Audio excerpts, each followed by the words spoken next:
प्रिय विद्यार्थियों, आपका आपके अपने YouTube चैनल एलिवेटिंग बोर्ड में स्वागत है। हम कर रहे हैं शुरू वीडियो सीरीज।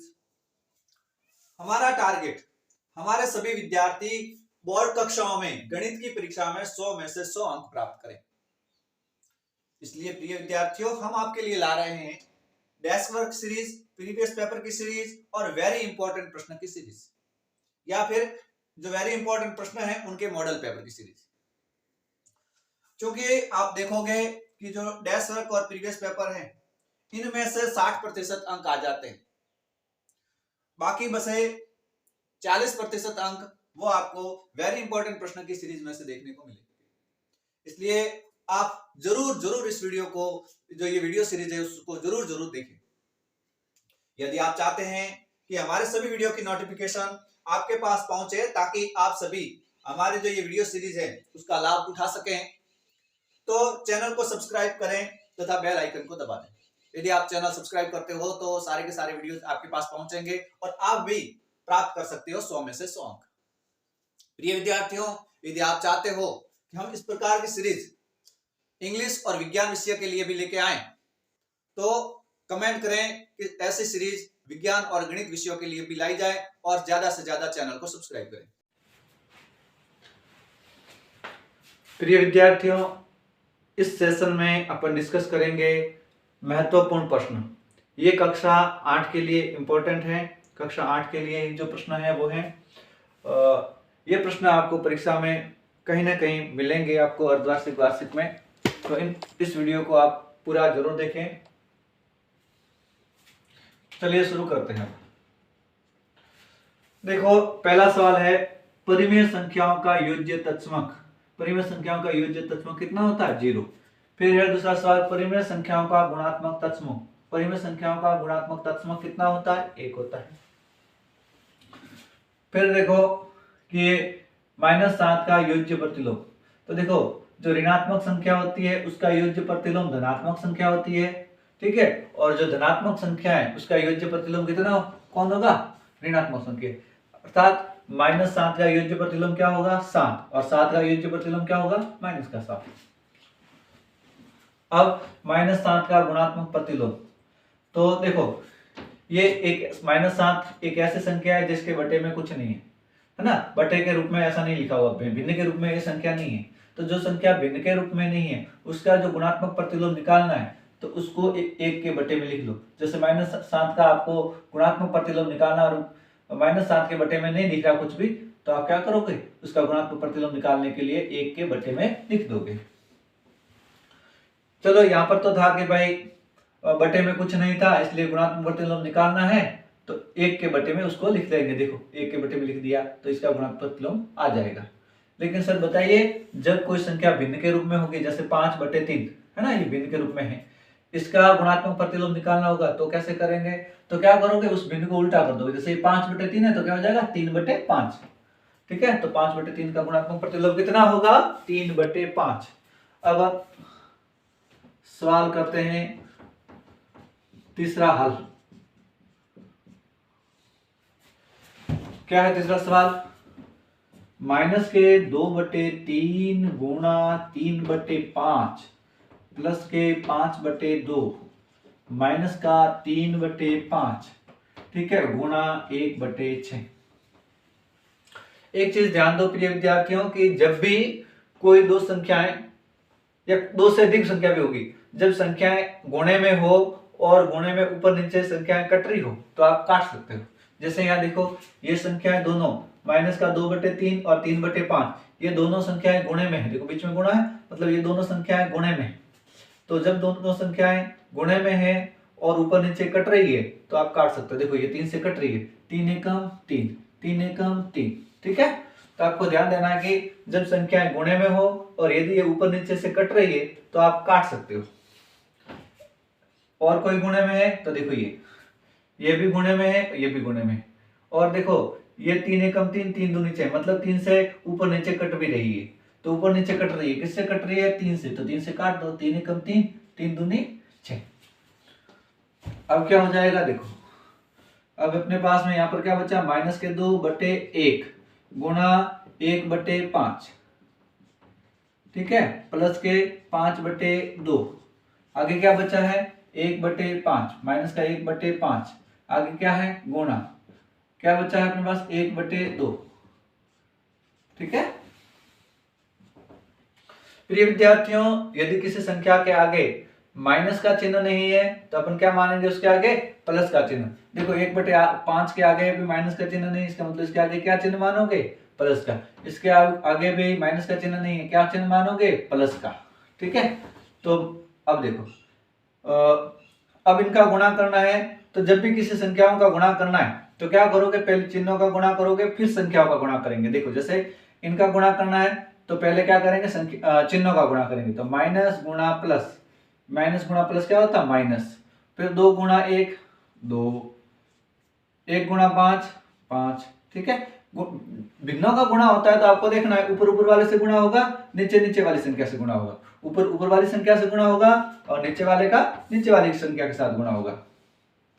और आगे क्या है प्लस का 5/2।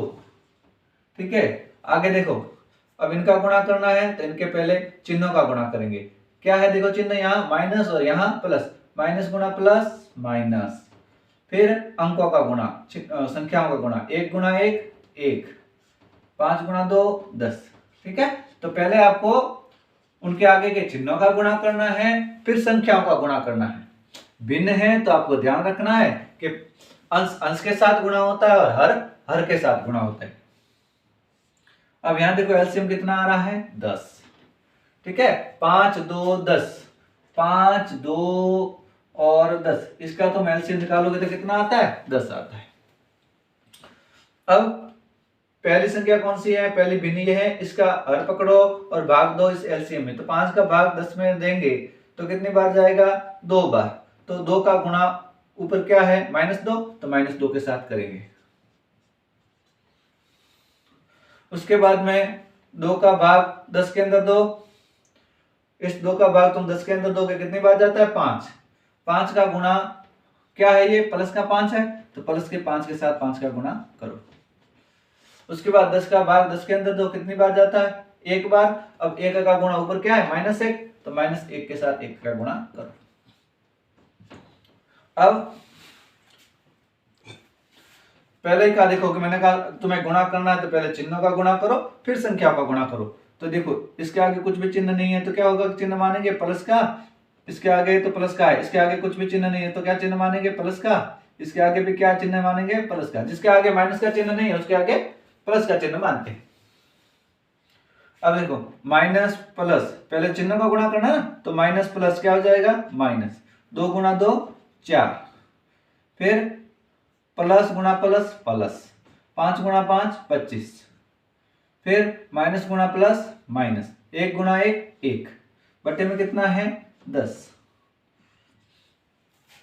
अब देखो -4 और -1 तो -5, प्लस का 25 है माइनस का 5। ठीक है, प्लस का 25 माइनस का 5। ठीक है, माइनस का 5 कहां से आया, देखो -4 और -1 तो कितने माइनस के, तो माइनस के 5, और ये प्लस का 25 था ही, बटे में कितना है 10। 25 में से 5 गया 20, बटे में कितना 10, तो 0 से 0 कट जाएगा और ये आ जाएगा 2/1, मतलब 2 के अंदर 1 का भाग लेते तो कितना आएगा 2 ही आएगा। तो ये आपके पास उत्तर आ गया 2। ठीक है, 2/1 मतलब 2। इसको आप नोट करना चाहो तो नोट कर सकते हो, हम बोर्ड साफ कर रहे हैं तो वीडियो को पॉज करके आप नोट कर लो। अब हम आपको ये तीसरे का दूसरा हल करवाएंगे। वो तीसरे का पहला था, अब तीसरे का दूसरा हल करेंगे। देखो क्या है तीसरे का दूसरा, 2/5 गुणा माइनस का 3/5, आगे माइनस का 1/6 गुणा 3/2, आगे प्लस का 1/14 गुणा 2/5। ठीक है, कोस का मान ज्ञात कीजिए। इन दोनों का मान ज्ञात किया तो इसका मान तो अपने पास में कितना आया 2, अब इसका मान ज्ञात करना है। तो सवाल क्या है, इन दोनों का मान ज्ञात करना। ठीक है, अब मैंने पहले बताया था कि जब दो संख्याओं का गुणा हो रहा है तो देखना है क्या ऊपर नीचे वाली संख्या कट रही है क्या आपस में, नहीं कट रही। यहाँ पर देखेंगे तो नहीं कट रही, यदि कटती है तो काट दो, तो यहाँ पर तो नहीं कटती है तो नहीं काटेंगे, ऐसे का ऐसे रहने देंगे। यहाँ तो यहाँ पर देखो, यहाँ पर भी गुणा हो रहा है, गुणे में क्या ऊपर नीचे वाली संख्या कट रही है क्या, तो देखो यहाँ पर भी 3 के अंदर 3 का भाग जाता है, 6 के अंदर भी 3 का भाग जाता है, मतलब ये दोनों 3 से कट रहे हैं, तो काटो। किससे कट रहे हैं? 3 से, तो 3 से काटो, 3 एकम 3, 3 दूनी 6। उसके बाद में आगे बढ़ो, यहाँ पर भी इन दोनों संख्याओं का गुणा हो रहा है, ठीक है। क्या ये ऊपर नीचे आपस में कट रही है क्या, तो देखो यहाँ पर भी 2 के अंदर 2 का भाग जाता है, 14 के अंदर भी 2 का भाग जाता है, तो दोनों 2 से कट रही है, तो 2 से कट रही है तो 2 से काटो, 2 एकम 2, 2 सत्ते 14। तो आपके पास में क्या आ गया, 2/5 गुणा ब्रैकेट में -3/5, इसके साथ कोई छेड़छाड़ नहीं की है इसलिए ऐसे कैसे लिखा।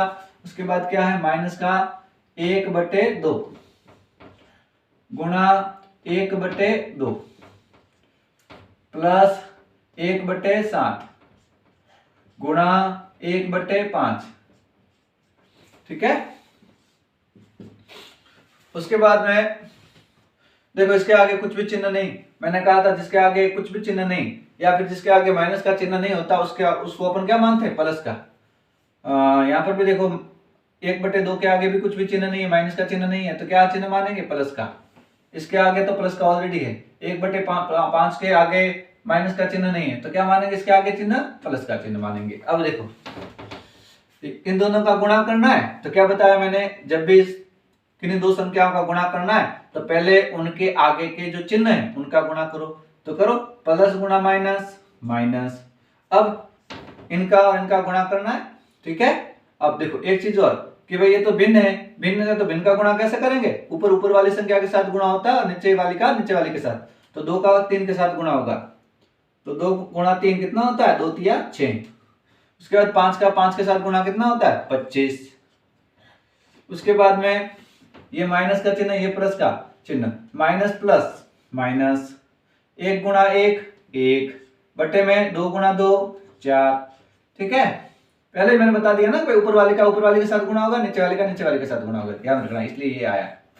उसके बाद में इसके आगे क्या चिन्ह है, प्लस का, यहाँ पर भी गुणा हो रहा है ना, तो पहले इनके आगे जो चिन्ह है उनका गुणा करेंगे। देखो इसके आगे क्या चिन्ह है, प्लस का, इसके आगे क्या चिन्ह है, प्लस का, तो अब क्या करेंगे, इन दोनों प्लस प्लस का गुणा करेंगे। प्लस का प्लस के साथ गुणा क्या होता है, प्लस। अब अंश अंश का गुणा कितना हो जाएगा, 1 का 1 के साथ गुणा 1, हर हर का गुणा कितना हो जाएगा, 7 का गुणा 5 के साथ 35। अब इनका निकालेंगे क्या, एलसीएम, तो एलसीएम लगभग आ जाएगा आपके पास में 700। कितना आ जाएगा, एलसीएम 700, ठीक है। आपको इस प्रकार से एलसीएम निकालना भाई, 25 4 और 35 इसका, तो ये एलसीएम 700 आएगा।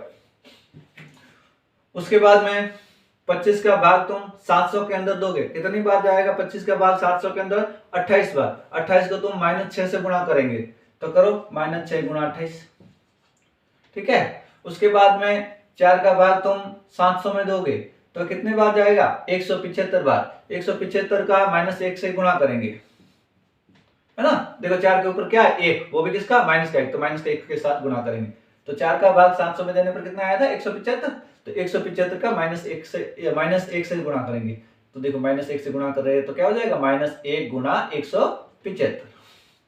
उसके बाद 35 का 70 के अंदर भाग देंगे तो कितनी बार जाएगा, 20 बार। 20 का +1 के साथ गुणा करेंगे, 20 का +1 के साथ गुणा करेंगे, देखो ये +1 के साथ 20 का गुणा कर दिया। उसके बाद देखो अपने पास में माइनस का 6 गुणा 28। हाँ एक चीज और, मैंने कहा अभी भी पहले भी बताया था कि भाई आपको गुणा करना है तो पहले उसके चिन्हों का गुणा करो। देखो 28 के आगे कुछ भी चिन्ह नहीं तो क्या चिन्ह, प्लस का। 175 के आगे कुछ भी चिन्ह नहीं तो क्या चिन्ह, प्लस का। 20 के आगे कुछ भी चिन्ह नहीं मतलब क्या है, प्लस का, है ना। माइनस का चिन्ह किसी के आगे नहीं होता तो आपको क्या मानना है, उसके आगे प्लस का चिन्ह मानना है। अब देखो अब इनका गुणा करना है तो पहले इनके जो आगे चिन्ह है उनका गुणा करेंगे। इसके आगे क्या चिन्ह, माइनस, इसके आगे प्लस। माइनस प्लस गुणा क्या होता है, माइनस। और 6 गुणा 28 कितना होता है, 168। उसके बाद माइनस प्लस क्या होता है, इनका गुणा माइनस। 175 का 1 से गुणा करोगे तो 175। उसके बाद प्लस का गुणा प्लस के साथ क्या होगा, प्लस, ठीक है। और 1 का गुणा 20 के साथ 20 बटे में कितना है, 700। उसके बाद में 100 तुम क्या करोगे, इनको हल करोगे तो पहले माइनस माइनस वाले का जोड़ दो, माइनस माइनस वाले को जोड़ दो तो कितना हो जाएगा 8 5 5 और 8 13, 13 के 3 हासिल का 1, ठीक है। 6 और 1 7, 7 और 7 14, 14 का 4 हासिल का 1, 1 और 1 2 और 1 3, 343 आ जाएगा। 343 है और ये कितना है,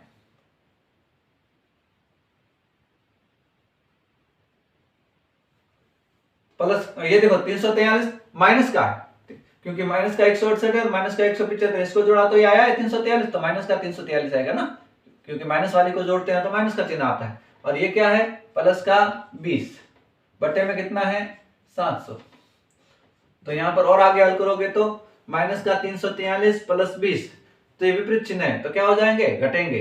तो 343 में से 20 चला गया तो कितना रहा 323, और चिन्ह बड़े वाले का आता, बड़ा कौन है 343 या 20, तो बड़ा 343 है। 343 के आगे क्या चिन्ह है, माइनस का, तो चिन्ह किसका आएगा, माइनस का।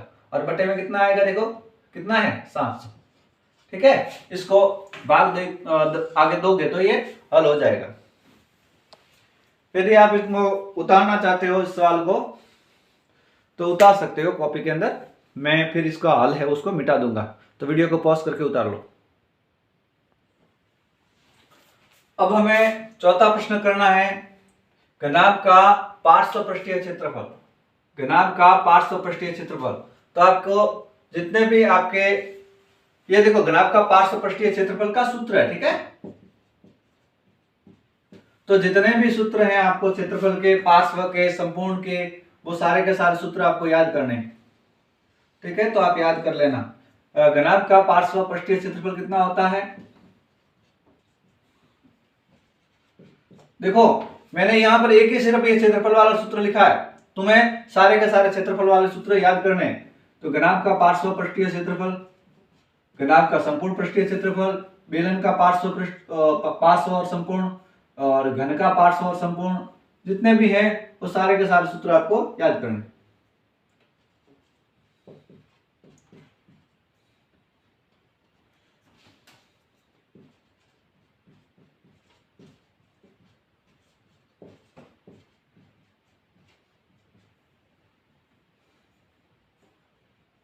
घनाभ का होता है 4 गुणा, पार्श्व है ना घनाभ का 4, तो ये होता है 2 गुणा LH BH, 2 गुणा LH प्लस BH, 2 गुणा LH प्लस BH, 2 गुणा लंबाई, 2 ब्रैकेट में लंबाई गुणा ऊंचाई प्लस चौड़ाई गुणा ऊंचाई, ठीक है। 2 घनाभ का पार्श्वपृष्ठीय क्षेत्रफल होता है कितना, 2 कोष्टक LH plus BH, LH plus BH, ये कोष्टक के अंदर, और आगे क्या है 2। चलो इसके बाद अपन, ये तो था हमारा चौथा सवाल, अब है पांचवा सवाल। पांचवें सवाल में क्या है, ये सारी के सारी समीकरण है। जब भी आपको समीकरण हल करना है तो समीकरण में क्या होता है, जो चर होता है ना एक्स वाई जेड, जो अपने एबीसीडी वाला जो भी अक्षर है वो चर कहलाता है। तो जो एबीसीडी वाला जो लेटर है उसका मान ज्ञात करना होता है। जैसे इसमें किसका मान ज्ञात करना, एक्स का, इसमें भी एक्स का, इसमें भी एक्स में, जो एबीसीडी वाला है लेटर उसका मान ज्ञात करना होता है। तो उसके साथ में जो लिखा होता है उसका पक्षांतरण करते हैं। यदि उसके साथ में माइनस वाली संख्या लिखी हुई है तो माइनस वाली पक्षांतरण होकर उस साइड में प्लस की चली हो जाएगी। यदि जो चर है उसके साथ में प्लस वाली संख्या लिखी हुई है तो वो पक्षांतरण होकर के माइनस वाली हो जाएगी। यदि चर के साथ गुणे में कोई है तो पक्षांतरण होकर के भाग में चली जाएगी। यदि चर के भाग में है तो पक्षांतरण होकर के गुणे में चली जाएगी। ये ध्यान रखना है। मतलब कि माइनस वाली संख्या का पक्षांतरण प्लस हो जाता है और प्लस वाली संख्या उसका पक्षांतरण माइनस हो जाता है। गुणे वाली का पक्षांतरण वो भागों में हो जाता है और भाग वाली संख्या उसका पक्षांतरण गुणे में हो जाता है। ये याद रखना है। अब जैसे सवाल है पांचवे का पहला, x माइनस 8 बराबर कितना है 4।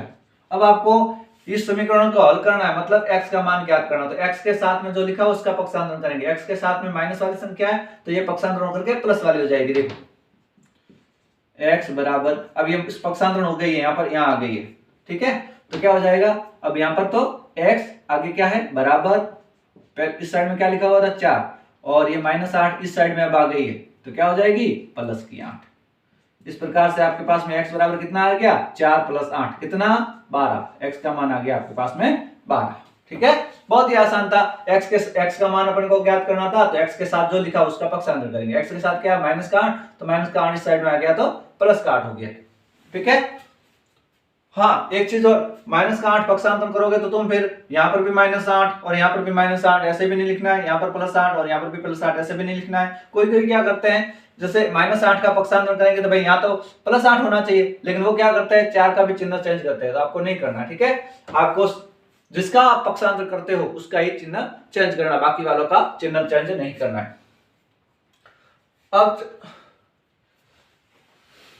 यहां पर तो देखो x के गुणे में कुछ नहीं था, यदि मान लो कभी कभार x के गुणे में आप कुछ चीज हो, ठीक है, जैसे कि 6x = 12, यहां पर देखो x के गुणे में 6 है, ऐसा सवाल हो तो वही सेम चीज पक्षांतर करना है। पहले आपको x का मान ज्ञात करना है, तो x के जो गुणे में लिखा हो वो कहां चला जाएगा, भाग में, तो x बराबर क्या हो जाएगा 12/6। देखो x के गुणे में 6 था, ये 6 पक्षांतर होने के बाद में 12 के भाग में आ गया। गुणे वाला पक्षांतर क्या हो जाता है, भाग में हो जाता है, गुणे वाले का पक्षांतर भाग में हो जाता है।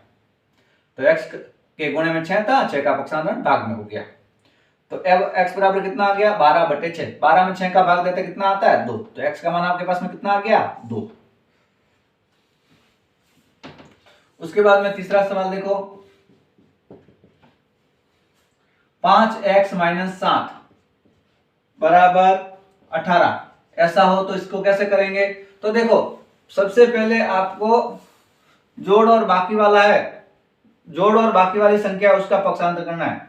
तो यहां पर देखो आपको x का मान ज्ञात करना है, तो इसके साथ में जोड़ और बाकी वाले तो कौन है, तो देखो बाकी वाले -7 है, तो पहले -7 का पक्षांतर करेंगे। तो सबसे पहले किसका पक्षांतर होता है, माइनस का, और प्लस वाली संख्या ना उसका, माइनस वाली और प्लस वाली संख्या उसका सबसे पहले पक्षांतर करते हैं। तो यहाँ पर माइनस वाली संख्या कौन है, माइनस का 7, और प्लस वाली संख्या है ही नहीं। ठीक है, तो अब जो माइनस वाली 7 है उसका पक्षांतर होगा, तो क्या बच जाएगा यहाँ पर 5x, और ये यहाँ पर चली गई, तो यहाँ पर क्या बचा आगे बराबर, और यहाँ क्या है आगे 18, और ये -7 यहाँ आ गया है, तो क्या हो गया प्लस का 7।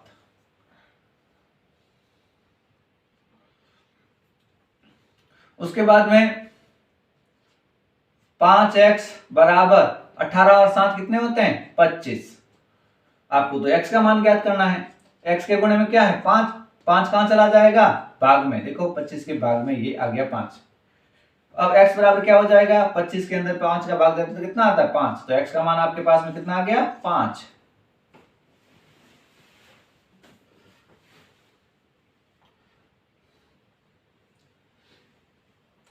एक सवाल और देख लेते हैं, जैसे ये सिंपल सवाल है चौथा, तो चौथे को पहले देखते हैं। क्या है 3 के बटे में x बराबर -3। अभी तक अपन ने सारे के सारे सवाल किए, x है वो ऊपर था, यहाँ पर x नीचे, तो इसको ऊपर ला लें अपन, तो ऊपर लाना बहुत ही आसान है। क्या करेंगे, इस भिन्न को उल्टा कर देंगे, तो क्या हो जाएगा ये x/3। अब देखो इसको उल्टा कर रहे हो, इस भिन्न को उल्टा कर रहे हो, तो इसको भी उल्टा करना पड़ेगा, इसका भी प्रतिलोम निकालना पड़ेगा। तो इसका उल्टा, इस भिन्न का उल्टा किया तो ये तो क्या हो गया x/3, और इसका उल्टा करोगे तो 1/-3। ठीक है, उल्टा मतलब गुणात्मक प्रतिलोम, तो -3 का गुणात्मक प्रतिलोम कितना होता है 1/-3। अब आपके पास में यहां देखोगे, चलो आगे इसको हल कर देते हैं। अब आपको x का मान ज्ञात करना था, तो x के जो भाग में है वो कहां चला जाएगा गुणे में, तो x बराबर क्या हो जाएगा, ये 3 है वो गुणे में चला जाएगा, किसके, जो 1/-3 था उसके गुणे में। ठीक है, अब देखो मैंने कहा था कि जब दो संख्या होती है वो गुणे में और ऊपर नीचे कट रही है तो काट दो, तो देखो ऊपर नीचे कट रही है तो काटो, 3 एकम 3, 3 एकम 3 कट रही है। आगे देखो क्या आ जाएगा, आगे आ जाएगा x बराबर, देखो 1 गुणा 1 1, और आगे नीचे क्या है -1, तो 1 के अंदर -1 का भाग दोगे, 1 के अंदर -1 का भाग देते तो उत्तर आता है -1। ठीक है, ये हो गया, इसको लिखना चाहते। अब आपके एक सवाल रह रहा है, पांचवे का ये चौथा क्या है, 2/5x प्लस 7/3 बराबर 8/2। अब इस प्रकार का सवाल है, इसको कैसे हल करेंगे? तो देखो मैंने अभी बताया कि सबसे पहले पक्षांतरण होगा वो किसका होगा, प्लस वाली संख्या और माइनस वाली संख्या का पक्षांतरण होगा। फिर उसके बाद में गुणे और भाग वाली संख्या का होता है। सबसे पहले किसका पक्षांतरण होता है, प्लस वाली संख्या और माइनस वाली संख्या। तो इसके साथ में ये देखो प्लस वाली संख्या तो 7/3 है, तो पहले ये जो 7/3 है इसका पक्षांतरण होगा। तो चलो कर देते हैं। तो यहाँ पर क्या रह जाएगा, 2/5x और ये प्लस का 7/3 है, ये पक्षांतर में चला जाएगा। तो आगे क्या बचेगा, बराबर। उसके बाद में क्या बचेगा, 8/2 और ये प्लस का 7/2, प्लस का 7/3 ये आ गया है इस साइड में। ठीक है, प्लस का था, अब पक्षांतर के बाद में माइनस का हो जाएगा और ये 7/3। ये समीकरण का चिन्ह भी लगाते रहना है तुम्हारे को। उसके बाद में 2/5x बराबर, अब इसको हल करेंगे। ये देखो परिमेय संख्याओं की बाकी है, तो परिमेय संख्याओं की बाकी किस प्रकार से करते थे अपन, ऐसे एलसीएम लेकर के 2 और 3 का एलसीएम कितना होता है 6, और 2 का भाग 6 के अंदर देते हैं कितनी बार जाता है 3 बार। 3 का गुणा करेंगे 8 से। उसके बाद में 3 का भाग 6 में कितनी बार जाता है 2 बार। 2 का गुणा करेंगे -7 से। ये हो जाएगा 2/5x बराबर 8 गुणा 3 24 माइनस 7 गुणा 2 14/6। उसके बाद में देखो ये यहां पर क्या है 2/5x और यहां पर 24 में से 14 गया 20 बटे में 6। अब x के गुणे में क्या है 2, तो 2 चला जाएगा भाग में। देखो x बराबर क्या हो जाएगा 20/6। x के गुणे में क्या है 2, तो 2 चला जाएगा नीचे। x के भाग में क्या है 5, तो 5 चला जाएगा ऊपर गुणे में। ठीक है, ऊपर जाता है मतलब गुणे में जाता है। अब यहां देखो क्या ये ऊपर नीचे आपस में कट रहे हैं, बिल्कुल कट रहे हैं। देखो 2 का भाग इसमें भी जा रहा और इसमें भी जा रहा। 2 का भाग इसमें कितनी बार जा रहा 1 बार। 2 का इसमें कितनी बार जा रहा 10 बार। ठीक है, क्या अब भी कट रहे हैं, बिल्कुल कट रहे हैं, क्योंकि 2 का भाग इसमें भी जा रहा है कितनी बार 3 बार और इसमें भी जा रहा है कितनी बार 5 बार। तो x बराबर क्या आ गया आपके पास में, ऊपर तो देखो क्या बच रहा 5 गुणा 5 मतलब कि 25 और नीचे 3 गुणा 1 मतलब कि 3। तो आपके पास x का मान आ गया 25/3। इसको नोट करना चाहो तो नोट कर लो। ठीक है, वीडियो को पॉज करके, तब तक हम मिटा देते हैं।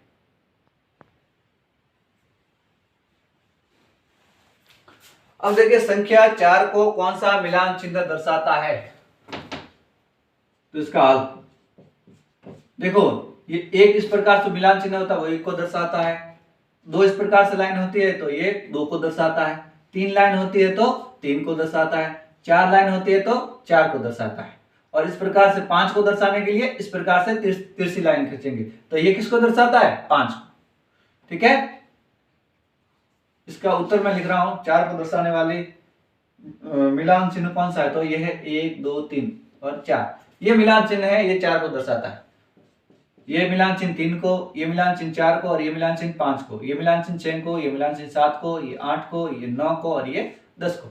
5 5 10 ऐसे। ठीक है, चलो 5 को दर्शाने वाला मिलान चिन्ह कौन सा है, तो ऐसे 4 डंडी ऐसे होगी और एक ऐसे। ठीक है, ये भी ध्यान रखना, ये भी प्रश्न में आ सकता है। ऐसा जरूर नहीं कि 4 का आएगा, 5 का आ सकता है, 10 का आ सकता है, 15 का आ सकता है, कुछ भी आ सकता है कि 15 को कौन सा मिलान चिन्ह दर्शाता है, ऐसा भी आ सकता है। अब देखो परिभाषा अंकित मूल्य। जिस जो दुकानदार होता है बेचने वाला विक्रेता, वो विक्रेता वस्तु को ऊपर जो मूल्य अंकित करता है, विक्रेता वस्तु के ऊपर जो मूल्य अंकित करता है वो क्या होता है अंकित मूल्य। जिस वस्तु पर अपने वस्तु बेची जाती है वो है विक्रय मूल्य। जिस वस्तु पर वस्तु बेची जाती है वो विक्रय मूल्य, और जिस वस्तु पर वस्तु खरीदी जाती है वो विक्रय मूल्य। ठीक है, क्रय का मतलब खरीदना, तो क्रय मूल्य मतलब जिस मूल्य पर खरीदा गया वो क्रय मूल्य है। विक्रय मूल्य मतलब विक्रय का मतलब होता है बेचना, तो विक्रय मूल्य मतलब जिस मूल्य पर वस्तु बेची गई है। ठीक है, जिस मूल्य पर वस्तु बेची गई है वो मूल्य विक्रय मूल्य है, और जिस वस्तु पर वस्तु खरीदी गई है वो क्रय मूल्य है। और जिस मूल्य पर, या यूं कहें कि वस्तु पर दुकानदार या विक्रेता जिस मूल्य को अंकित करता है, जिस मूल्य को अंकित करता है वो है अंकित मूल्य। लाभ का पता है तुम्हारे को, हानि का भी पता है। ठीक है, लाभ क्या होता है भाई, ज्यादा विक्रय मूल्य पर बेचने पर जो भी मुनाफा प्राप्त होता है वो लाभ है, और कम विक्रय मूल्य पर बेचने पर जो हमें घाटा होता है वो हानि है। बट्टा क्या होता है, तो अंकित मूल्य पर दी जाने वाली छूट क्या कहलाती है, बट्टा। ठीक है, लाभ और हानि किस पर ज्ञात किए जाते हैं, क्रय मूल्य पर। बट्टा किस पर ज्ञात किया जाता है, अंकित मूल्य पर।